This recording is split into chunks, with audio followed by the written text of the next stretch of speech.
السلام عليكم ورحمة الله وبركاته.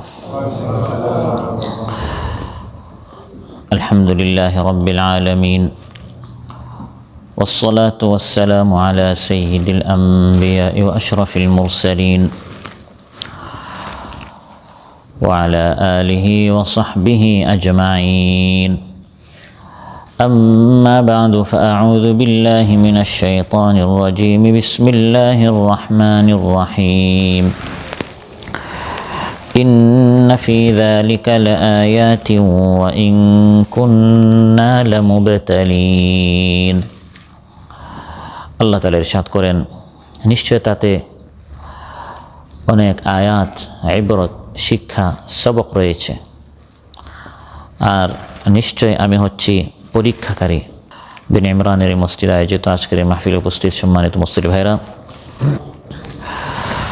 সূরাতুল মুমিনুন থেকে একটি আয়াত, 30 নম্বর আয়াত তিলাওয়াত করে এর সরল বাংলা অনুবাদ উপস্থাপন করলাম। এই একটি আয়াতের আলোকে যে বিষয় আলোচনা করব সেটি হচ্ছে, আল্লাহ সুবহানাহু ওয়া তাআলা নূহ আলাইহিস সালামকে পাঠিয়েছিলেন তার কওমের নিকট।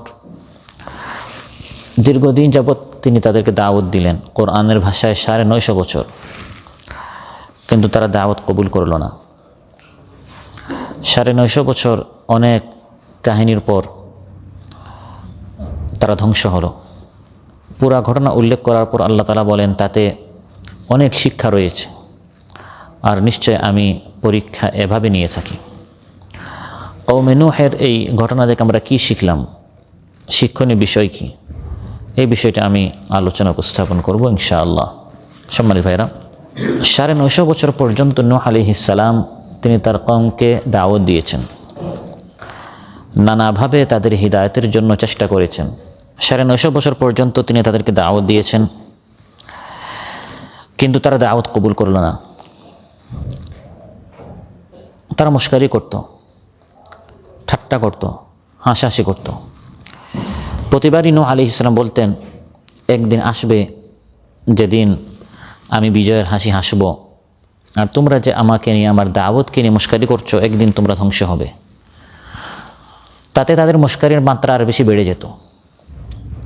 আল্লাহ তাআলা পুরা কাহিনী বলার পর বলেন, এই ঘটনার মধ্যে শিক্ষা রয়েছে যে একদিন না একদিন ইমানদারদের সুদিন আসে, আর যারা আমার নবীদেরকে, নবীদের দাওয়াতদেরকে নিয়ে মশকারি করে, হাসাহাসি করে, একদিন তাদের পতন হতেই হয়।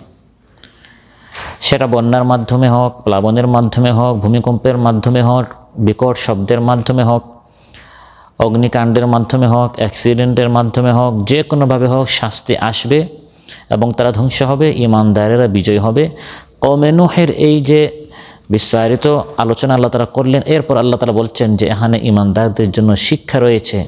আজও যারা জালিম হওয়ার স্বপ্ন দেখছো, নতুন করে স্বৈরাচার হওয়ার প্ল্যান পরিকল্পনা নিচ্ছ, আল্লাহ তাআলা বলেন, ইন্না ফি যালিকা লাআয়াত। কওমে নূহ তাদের শক্তি কম ছিল না, বাহাদুরি কম ছিল না, তাদের হেরমগিরি তারা কম দেখায়নি, কিন্তু ধ্বংস হয়েছে, তাবাহ হয়েছে, শেষ হয়ে গেছে। ইতিহাস থেকে তাদেরকে মুছে দেয়া হয়েছে। তাদের ঘটনা শুধু শিক্ষা হিসাবে রয়েছে। ইন্না ফি যালিকা লাআয়াত, এই ঘটনার মধ্যে যারা শিক্ষা নিতে চায় তাদের জন্য অনেক শিক্ষার বিষয় রয়েছে। ইন্না লানানসুরু রুসুলানা ওয়াল্লাযীনা আমানু ফিল হায়াতিদ দুনিয়া ওয়া ইয়াওমা ইয়াকুমুল আশহাদ। এই ঘটনা থেকে আমরা শিখলাম, আল্লাহ তাআলা বলেন, নিশ্চয় আমি আমার রসুলদেরকে বিজয় করি। শুধু রসুলদেরকে নয়, রসুলরা যখন চলে যাবে, ওয়াল্লাযীনা আমানু, ঈমানদারদেরকে দুনিয়া এবং আখিরাতে অবশ্যই আমি বিজয়ী দান করি। সুবহানাল্লাহ। কওমে নূহের এই ঘটনা থেকে আমরা শিখেছি, তিনি 15 বছর 17 বছর নির্যাতিত ছিলেন তা নয়, 950 বছর, আলফা সানাতিন ইল্লা 50 আমা, নিরাশ হন নাই, হতাশ হন নাই। এই ঘটনা কোরআনের মধ্যে উল্লেখ করে আল্লাহ তাআলা আমাদের ভিতরে আল্লাহ তাআলা আশা এবং প্রত্যাশা, স্বপ্ন দেখার স্পিরিট আল্লাহ তাআলা সৃষ্টি করে দিচ্ছেন। নিরাশ হইও না, তুমি ঈমানদার, তুমি মুমিন, তোমার বিশ্বাস আছে তোমার একজন রব আছেন, তোমার একজন মাবুদ আছেন, তুমি তার সামনে সাজদা করো। তুমি আল্লাহর পক্ষ থেকে প্রেরিত আদর্শ প্রতিষ্ঠার জন্য মেহনত করছো, সংগ্রাম করছো। তোমার এই সংগ্রাম আল্লাহ দেখছেন, ফেরেশতার মাধ্যমে সব নোট করাচ্ছেন। তোমার এই সময় দেয়া, তোমার এই জান দেয়া, তোমার এই মাল দেয়া সব আল্লাহ দেখছেন। আল্লাহ তোমাকে ময়দানে ছেড়ে দিবেন, তিনি তোমাকে বিজয় করবেন না, বিষয়টা এমন নয়। হ্যাঁ, যদি তুমি মারা যাও, তোমার মৃত্যুটা হবে শাহাদাতের মৃত্যু, এটাও তোমার বিজয়। সুবহানাল্লাহ। তুমি অর্থ দিয়েছো, এটা তোমার জরিমানা নয়, এটাই তোমার কিয়ামতের দিনের ফান্ডে জমা হচ্ছে। একে কমপক্ষে আল্লাহ তাআলা তোমাকে 700 করে বৃদ্ধি করে এর পুরস্কার দিবেন। শিক্ষা রয়েছে যে ইমানদারেরা দিন শেষে তারাই বিজয় হয়, যেমন আমি আমার নূহকে বিজয় দান করেছি। আল্লাহ তাআলা বলেন, প্লাবনের মাধ্যমে কওমে নূহকে ধ্বংস করে দিলেও যে নৌকায় আমি ইমানদারদেরকে বাঁচিয়েছি, সেই কিস্তিটি, সেই নৌযানটি, সেই জাহাজটি আজ পর্যন্ত বেঁচে আছে। ফিরআউনকে ধ্বংস করে তার শরীরটা যেরকম আল্লাহ তাআলা বাঁচিয়ে রেখেছেন, যাতে করে কিয়ামত পর্যন্ত যারা ফিরআউন হতে চায়, যারা ফ্যাসিস্ট হতে চায়, স্বৈরাচার হতে চায়, তারা ফিরআউনের এই শরীরটা দেখে তারা শিক্ষা নিবে। ফালিয়াউমা নুনাজ্জিকা বিবাদানিকা লিতাকুনা লিমান খালফাকা আয়া। হে ফিরআউন, তোর এই শরীরটা আমি বাঁচিয়ে রাখবো। কেন? সেখানে শুধু সেলফি উঠানোর জন্য না। আল্লাহ বলেন লিতাকুনা লিমান খালফাকা আয়া, তোমার পরে যারা পৃথিবীতে ফিরআউন হওয়ার স্বপ্ন দেখবে, তুমি তাদের জন্য শিক্ষা হবে। ফিরআউনের মত এত বড় বডি, এত শক্তি বাহাদুরি, এত তার ফোর্স ছিল, বাহিনী ছিল, যৌথ বাহিনী ছিল, কর্মী বাহিনী ছিল, জাদুকরদেরকে সে নিয়ে আসলো মুসা আলাইহিস সালামের মোকাবেলা করার জন্য। তার কি না ছিল? বলেই বসলো আনা রাব্বুকুমুল আলা, আমি সবচেয়ে বড় রব। তাকে আল্লাহ তাআলা পানিতে ডুবিয়ে কিভাবে ধ্বংস করতে পারেন, ফিরআউনকে ধ্বংস যে আল্লাহ তাআলা করতে পারেন, আল্লাহ যে আছেন, এটা বাস্তবে স্বচক্ষে দেখার জন্য আল্লাহ তাআলা ফিরআউনের শরীরটা বাঁচিয়ে রেখেছেন। ঠিক তেমনইভাবে 950 বছর পর কওমে নূহকে ধ্বংস করে নূহ আলাইহিস সালামকে যে জাহাজ আল্লাহ তাআলা বাঁচিয়েছেন, সেই জাহাজটা আজও তুরস্কে জুদি পাহাড়ে অবস্থিত রয়েছে। কোরআনে কারিমে আল্লাহ তাআলা ইরশাদ করেন, ফাআনজাইনাহু ওয়া আসহাবাস সাফিনাতি ওয়া জাআলনাহা আয়াতাল লিল আলামিন। গোটা বিশ্ববাসীর জন্য এই নৌকাটি, এই জাহাজটি আমি আয়া, একটি নিদর্শন। ইন্না ফি যালিকা লাআয়াত, এখানে একটি শিক্ষা, একটি ইবরত, একটি সবক আমি রেখেছি। মানুষ ওই জুদি পাহাড়ে যাবে এবং এই নৌকাটি দেখে ভাববে, চিন্তা করবে। লোহা দ্বারা নির্মিত জাহাজে সামান্য পানি ঢুকলে জাহাজ নষ্ট হয়ে যায়, জাহাজটি ডুবে যাওয়ার উপক্রম হয়ে যায়। সেখানে আল্লাহ বলেন যাতি আলওয়াহি ওয়া দুসুর, সামান্য পেরেক দ্বারা এবং সামান্য লাকড়ি দ্বারা বানানো একটি জাহাজ, একটি নৌকা। এই সকল লাকড়িতে যদি সামান্য পানি লাগে, এগুলো কী হয়ে যায়? নষ্ট হয়ে যায়। আমাদের দেশে যখন হালকা বন্যা আসে, তখন আমাদের খাট, আমাদের আলমিরা, এগুলো নষ্ট হয়ে যায়। সেখানে আল্লাহ বলেন আসমানের পানি, জমিনের পানি মিলিত হয়ে গেছে, পুরা পানি আর পানি। এত বিশাল মহা বন্যা হয়েছিল নূহ আলাইহিস সালামের জামানায়। এই ফিরআউনদেরকে, এই স্বৈরাচারদেরকে, কওমে নূহকে ধ্বংস করার জন্য সেই সময় সামান্য লাকড়ি এবং পেরেক দ্বারা নির্মিত একটি জাহাজে আল্লাহ তাআলা নূহ আলাইহিস সালাম ইমানদারদেরকে যে আল্লাহ বাঁচাতে পারেন, যদি আপনি ইমানদার হন, আপনার হাতে কিছু নেই, সাধ্যের সর্বোচ্চ দিয়ে যদি আপনি চেষ্টা করেন, আল্লাহ যে আপনাকে বাঁচাতে পারেন, এটা সচক্ষে দেখার জন্য আল্লাহ তাআলা বলেন ওয়া জাআলনাহা আয়াতাল লিল আলামিন। এই জাহাজটাকে আমি গোটা বিশ্ববাসীর জন্য একটি সবক, একটি শিক্ষণীয় বিষয় হিসাবে আমি আজ পর্যন্ত এই জাহাজটিকে বাঁচিয়ে রেখেছি। ওয়ালাকাদ তারাকনাহা আয়াতান ফাহাল মিন মুদ্দাকির। এই জাহাজটাকে আমি আজ পর্যন্ত বাঁচিয়ে রেখেছি, সেখান থেকে শিক্ষা নেওয়ার মতো কেউ কি আছে? প্রশ্নটি আল্লাহ তাআলার। ফাহাল মিন মুদ্দাকির, কেউ কি আছে এই নৌকা থেকে শিক্ষা নেয়ার, ফিরআউনের শরীর থেকে শিক্ষা নেয়ার? এগুলো হচ্ছে শিক্ষার বিষয়। সেখানে মানুষ যাবে, সফর করবে, ওই জায়গা পর্যন্ত সফর করা, এটাকে শিক্ষা সফর বলা হয়। শুধু বিনোদনের সফর নয়, শুধু ঘোরাফেরার সফর নয়, পৃথিবীতে আমরা সফর করবো শিখার জন্য। আল্লাহ তাআলা এখানে অনেক কিছু রেখেছেন। চিন্তাশীল এখানে দেখে দেখে সে অনেক কিছু শিখবে, তার জীবন বদলে যাবে, তার চিন্তাধারা পাল্টে যাবে, তার জীবন গতি পুরাটাই বদলে যাবে। সে এক সময় স্বৈরাচার ছিল, বাড়াবাড়ি করতো, জুলুম অত্যাচার নিপীড়ন চালাতো। এখন সে চিন্তা করবে না, আল্লাহ তাআলা এই সামান্য নৌকায় নূহ আলাইহিস সালামকে মহাপ্লাবনের হাত থেকে বাঁচিয়ে দিলেন। আর এই ফিরআউনকে আল্লাহ তাআলা এত শক্তিশালী অসত্য ধ্বংস করতে পারলেন, সে আল্লাহ তাআলা আজও আছেন। আমি যদি আবার ফিরআউন হয়ে আমাকে ধ্বংস করতে পারবেন, এগুলো দেখে দেখে সে শিক্ষা নিবে।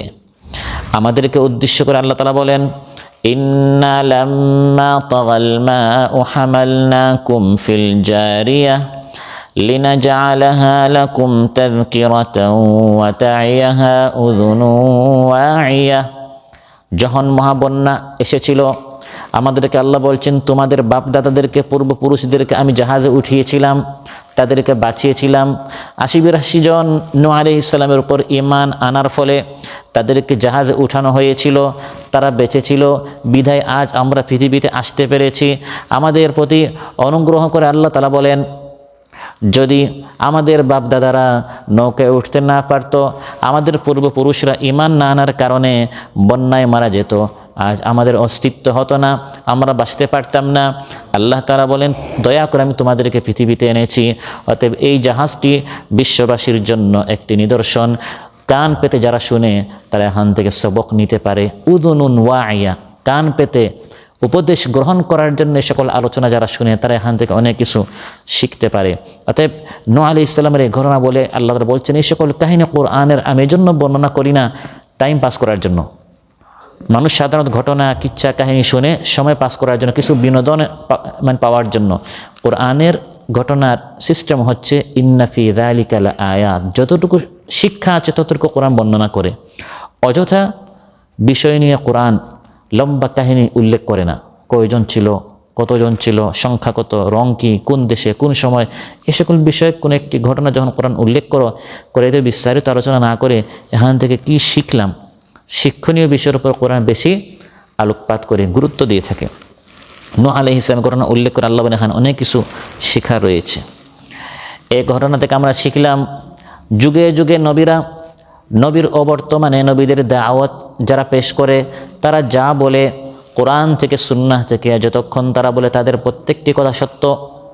অনেক সময় বিশ্বাসযোগ্য নাও হতে পারে, কিন্তু নবী যা বলেন তা সত্য।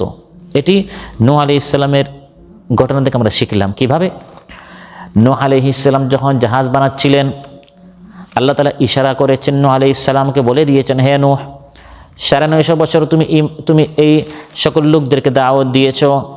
وأوحي إلى نوح أنه لن يؤمن من قومك إلا من قد آمن فلا تبتئس بما كانوا يفعلون। ৯৫০ বছরে মাত্র ৮০-৮২ জন ঈমান এনেছে। নূহ আলাইহিস সালামের প্রতি আল্লাহ ওয়াহি করলেন, হে নূহ, আর কেউ ঈমান আনবে না। তুমি সর্বোচ্চ চেষ্টা করেছো, আর এরা ঈমান আনবে না। তুমি নিরাশ হইও না, এখন আমি সিদ্ধান্ত নিয়েছি এদেরকে ধ্বংস করব। তুমি একটি নৌকা বানাও। মরুভূমিতে এই আরব দেশে তিনি যখন জাহাজ বানাচ্ছিলেন, তারা মস্কারি করত, ধান্দা শুরু করেছে, ধর্ম ব্যবসা। নাউযুবিল্লাহ বলেন। আজকালও দিনের কথা বলে মানুষ কি বলে? মতলব হচ্ছে গদি। এরা গদি দখল করতে চায়, ধর্মের নামে ব্যবসা করে। এই সকল কথা নূহ আলাইহিস সালামকে তারা বলেছিল। কোরআনের মধ্যে আল্লাহ বলে দিয়েছেন, ইউরিদু আন ইয়াতাফাদ্দালা আলাইকুম। নূহ আসলে ধর্মের নামে ব্যবসা করছে, কারণ আমরা হচ্ছি সমাজের নেতা, ধর্মীয় নেতা, ছাত্র নেতা, ব্যবসায়ী নেতা। এখন নূহ চিন্তা করলো, আমি তো নেতা হতে পারছি না, আমি বলি যে আমি আল্লাহর পক্ষ থেকে নবী হয়ে এসেছি, ২-৪ জন তো কর্মী এবং অনুসারী পাওয়া যাবে, সে একটা নেতা হয়ে গেল। এটি হচ্ছে তার একটা ধান্দা। নাউযুবিল্লাহ। রাসূল সাল্লাল্লাহু আলাইহি ওয়াসাল্লাম কেউ মক্কার কাফেররা এই কথা বলেছিল যে তার উদ্দেশ্য মতলব ভালো না, কথা সুন্দর কিন্তু মতলব তেমন একটা সুবিধা নয়। তারা বলল, হে নূহ, অনেক দিন তুমি ধর্মের কথা বলে দিনে আলোচনা মাহফিল করে জমাতে পারো নাই, এখন তুমি এই সকল ব্যবসা শুরু করেছ, নৌকার ব্যবসা। তো আমরা তোমাকে পরামর্শ দিচ্ছি, যদি তুমি কাঠমিস্ত্রি করতে চাও, ব্যবসা করতে চাও, এই মরুভূমিতে না করে তুমি যে সকল দেশে সমুদ্র আছে, নদী আছে, পানি আছে, ওই সকল দেশে যাও, তাহলে তোমার ব্যবসা খুব সুন্দরভাবে জমবে। তারা ইচ্ছা করে মন থেকে বলে না, বরং মস্কারি করে। নূহ আলাইহিস সালাম সেই সময় বলেছিলেন, فسوف تعلمون من يأتيه عذاب يخزيه ويحل عليه عذاب مقيم। হে আমার কওম, আজ মস্কারি করছো আমাকে নিয়ে, তোমরা সব জানো যে আমার দাওয়াত সত্য, আর এখন আল্লাহর হুকুমে আমি এই নৌকা বানাচ্ছি, সব তোমরা জানো। একদিন অবশ্যই তোমরা জানবে একদিন অবশ্যই আসবে যেদিন তোমরা জানবে, শাস্তিটি তোমরা সচক্ষে দেখবে, তখন বুঝবে যে আমার দাওয়াত সত্য আর তোমরা মিথ্যাবাদী। কার উপর শাস্তি আসছে, যে শাস্তির মাধ্যমে সে লাঞ্ছিত হয়, এটা তোমরা একদিন জানবে, এবং সেটা তারা জেনেছে। শাস্তি এসেছে, আল্লাহ ওই যে শাস্তিটা আসলো, শাস্তি আসার মাধ্যমে এটা প্রমাণিত হলো, এটা শিক্ষা যে নবী যা বলেন তা সত্য। হতে পারে সেটা আসতে 10 বছর লেগে যেতে পারে, 20 বছর লেগে যেতে পারে, 100 বছর, 200 বছর, 950 বছর লেগে যেতে পারে, কিন্তু একদিন এর প্রতিফলন ঘটতেই হবে। নবী এবং নবীর অবর্তমানে দাঈল আল্লাহরা কোরআন সুন্নাহর ভিত্তিক যে আলোচনাগুলো করেন এটা অবশ্যই সত্য, আপনার বিশ্বাসযোগ্য নাও হতে পারে। মহানবী সাল্লাল্লাহু আলাইহি ওয়াসাল্লাম মেরাজের রাতে যা দেখে এসেছেন, এগুলো আমাদের স্বাভাবিক মস্তিষ্কে, ব্রেইন দ্বারা, আমাদের এই নেটওয়ার্ক দ্বারা এটা ধরার মতো নয়। কিন্তু যেহেতু কালা রাসূলুল্লাহ সাল্লাল্লাহু আলাইহি ওয়াসাল্লাম, এর দাবি হচ্ছে আমাদের বলতে হবে মহানবী সাল্লাল্লাহু আলাইহি ওয়াসাল্লাম যা বলেছেন তা সত্য। নূহ আলাইহিস সালাম ঘটনা থেকে এটা প্রমাণিত হলো যে তিনি বারবার তাদেরকে বলেছিলেন ঈমান আনো, অন্যথায় শাস্তি আসবে, শাস্তি আসবে।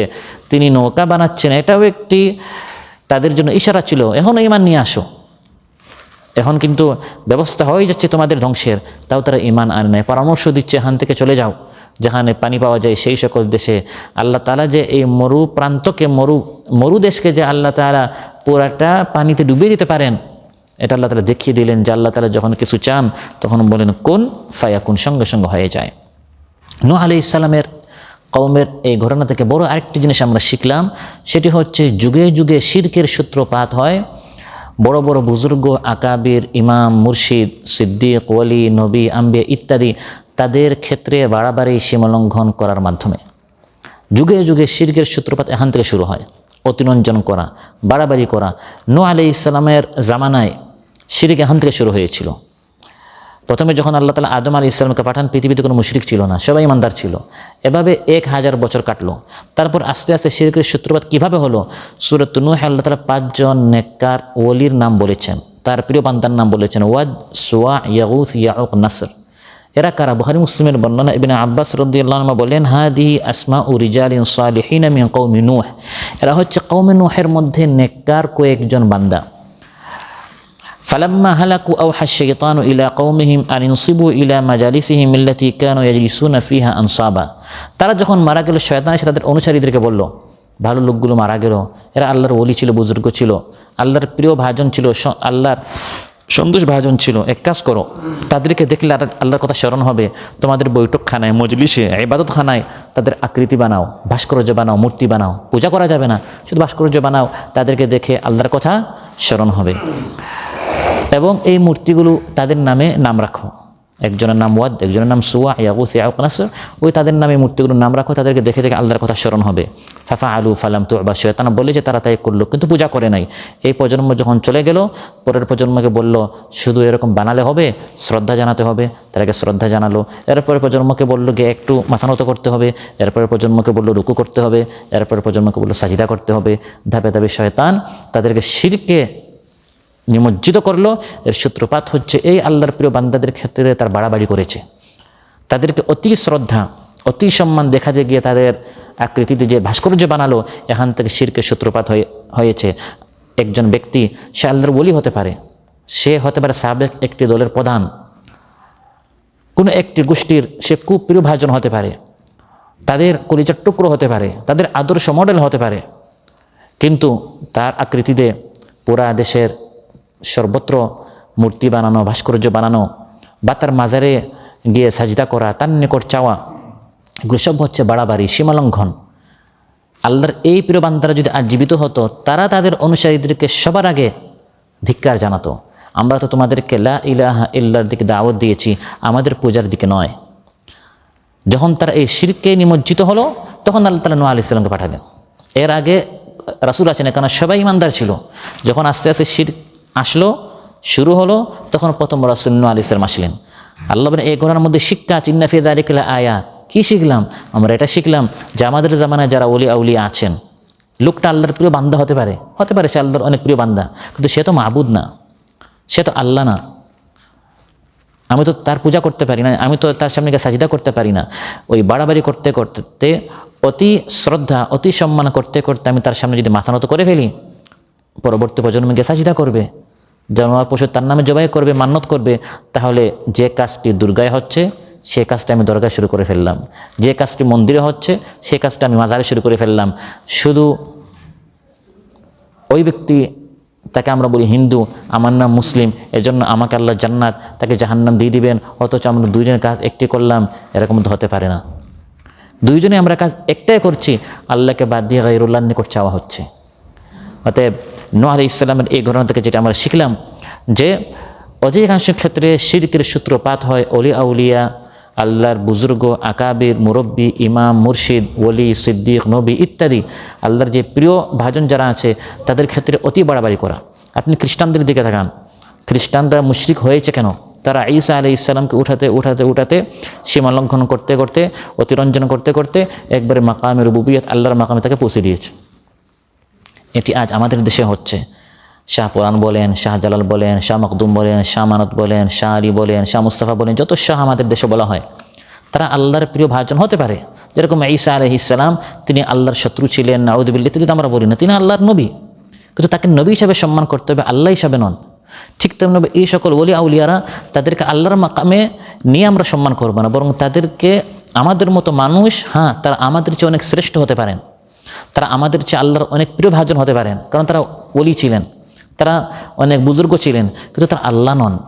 যে জিনিস আল্লাহর নিকট করতে হয় সেই জিনিস আমি যদি তার কবরে গিয়ে চাই, আমি তার নিকট সন্তান চাইলাম, রিজেক চাইলাম, তাহলে তো আমি তাকে আল্লাহ বানিয়ে ফেললাম।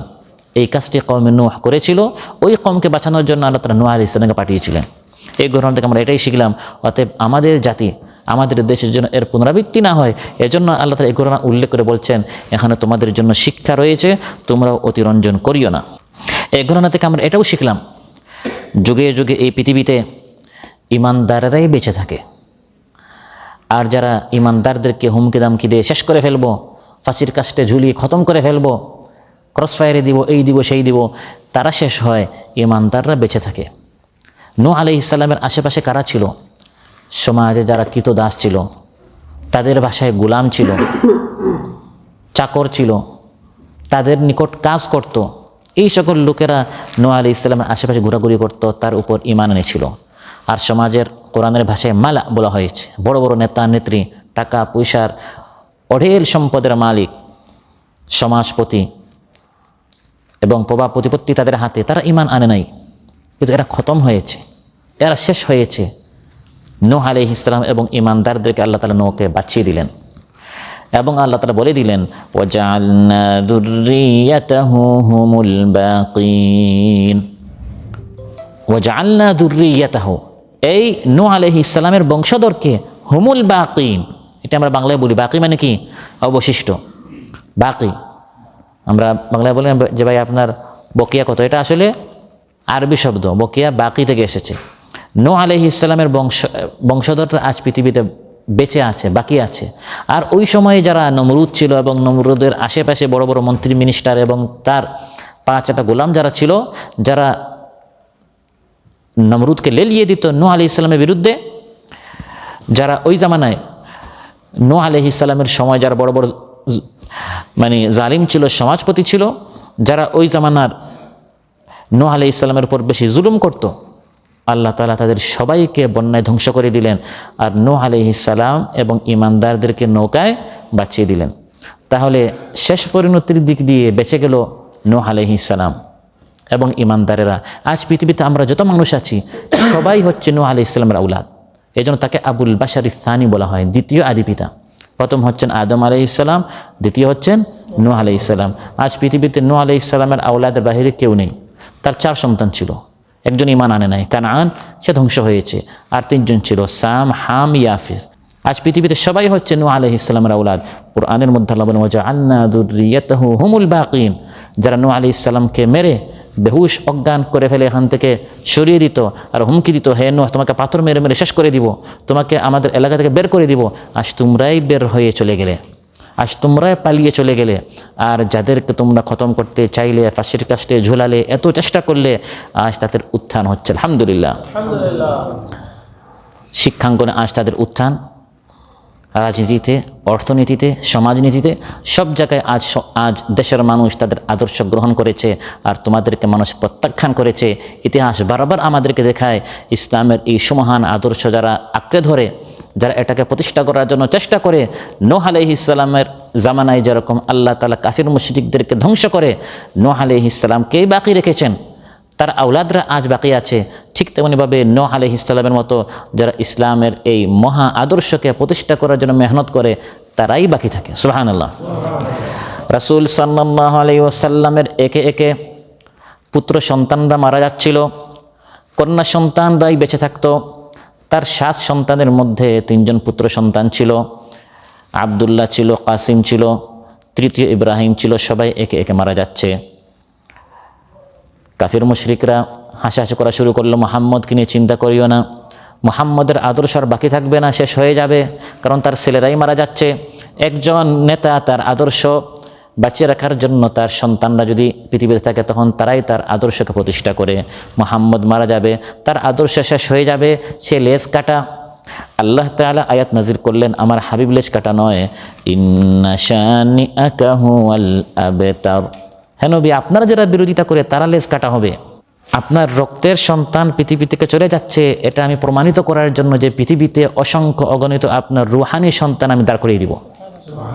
আপনার আদর্শকে প্রতিষ্ঠা করার জন্য বাহ্যিক যে সবব লাগে, যে আমার সন্তান হলে আমার আদর্শ টিকে থাকবে, না, আপনার সন্তান না হয় আপনার আদর্শ কীভাবে প্রাচ্যে এবং পাশ্চাত্যে পৌঁছে যেতে হয়, এটা আমি তাহলে দেখিয়ে দিব।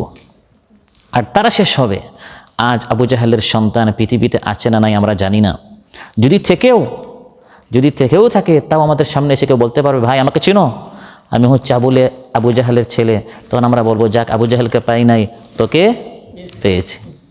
আর রাসূল সাল্লাল্লাহু আলাইহি ওয়াসাল্লামকে আল্লাহ তাআলা কতটুকু সম্মান দিয়েছেন। আজ অনেকে আসলেই তার সন্তান, যাদেরকে আমরা সৈয়দ বংশের বলি, আওলাদ রাসূল বলি, একদল আছে। আবার আরেক দল ভুয়া সম্মান পাওয়ার জন্য বলে আমরা সৈয়দ বংশ, আমরা আওলাদ রাসূল।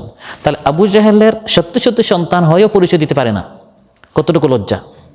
আর রাসূল সাল্লাল্লাহু আলাইহি ওয়াসাল্লামের বংশধর না হয়েও সম্মান পাওয়ার জন্য অনেকে ভুয়া পরিচয় দেয় যে আমি হচ্ছি তার বংশধর। তাহলে সম্মান আল্লাহ তাআলা কাকে দিলেন? কে লেজ কাটা হলো? ইন্না শানিআকা হুয়াল আবতার। যারা আপনার বিরোধিতা করে তারাই শেষ হবে। নূহ আলাইহিস সালামের ঘটনা থেকে আমরা এটা শিখতে পারলাম, জানতে পারলাম।